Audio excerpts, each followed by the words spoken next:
Hello and welcome everybody to today's edition of Mexico News Network's Breaking News. I'm your host, Zafiro Fierro. Remember to follow us on all of our social networks and to catch us every day by logging on to our website, MexicoNewsNetwork.com, for relevant stories and news. Let's begin with today's show. Amidst the controversy between Mexico and the United States, several business persons from Mexico have gathered to give sound advice to not fall into misinformation that's been spreading through the election campaign in an attempt to win votes from the American people. Hence why they're proposing a counter-campaign to fight it back.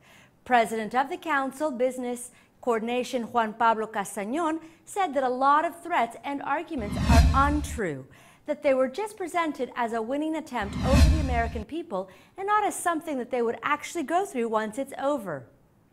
Both countries share a closer relationship than that which is shown on the media. Socially, commercially speaking, they both have a major monetary impact with each other, as well as millions of jobs which depend on this relationship, says Castañón. So the CCE president has called forward business people to his cause and invited people in the general to gather on a counter-campaign with nothing but hard facts and cold numbers to demonstrate the commercial success of Mexico and the United States. In other headlines, we live in a country full of contrasts. On one side, we have a modern Mexico, competitive with major industries and functioning perfectly in a global economy. While on the other side, we have the Mexico with a lower development level, high levels of poverty and margination, as well as low productivity. What the Trans-Pacific Partnership is looking for is to diminish the lag that the southern states have in comparison with the northern ones, as well as El Bajío region. Clearly, there are advantages in a medium and long-term period, not only for the country's competitiveness, but for the bettering of the quality of life of the population of the southern side. On the modern side of the country, it's become one of the main export powers, being the 16th exporter worldwide and #1 in Latin America, with an access to 60% of the GDP. All of this through a web of free trade agreement and commercial agreements with 45 countries. The commercial breakthrough made, as well as the investments, has pushed the industrial development. The thing is, this has only been happening in the north of the country, mainly because of its closeness to the United States. But the south has been lagging due to low connectivity and deficient infrastructure, little to no innovation and technology development, weak institutions, among other elements. Nowadays, these regions falling behind each another can diminish the impact at the same time that they get integrated with the state that had been staying far from developing and industrial growth. The TPP, or Trans-Pacific Partnership, between Mexico and 11 other countries represented altogether the access to a potential market of 800 million people, more than a third of the global GDP and 1/4 of the international commerce.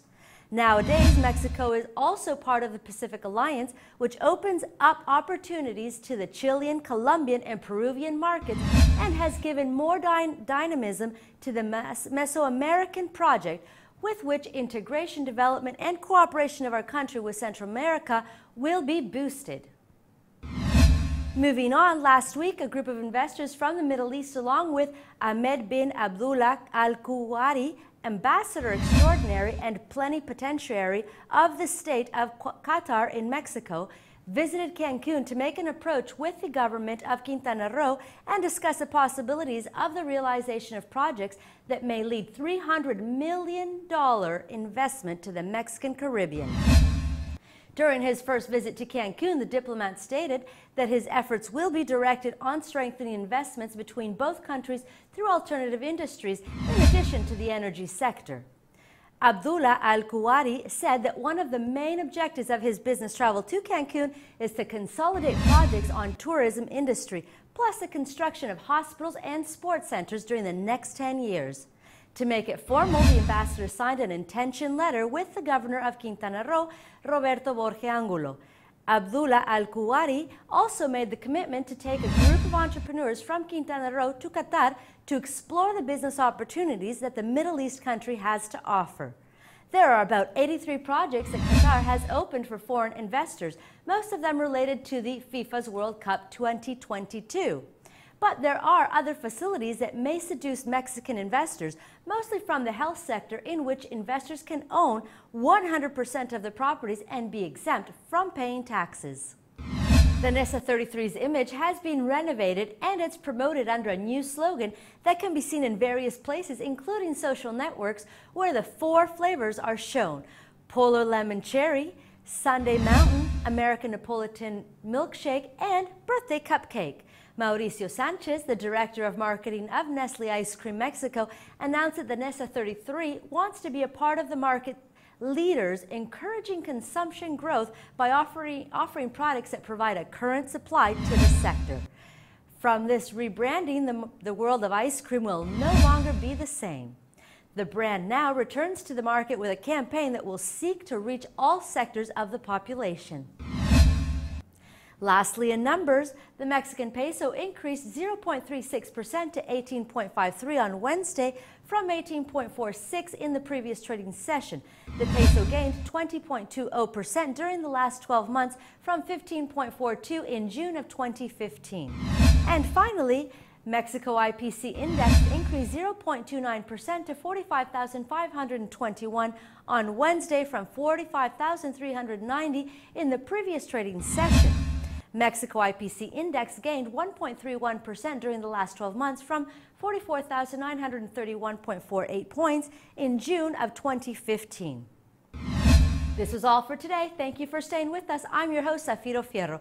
Remember to follow us on Facebook, Twitter, Google+, and to log on to MexicoNewsNetwork.com for more information on Mexico and the world. Until next time.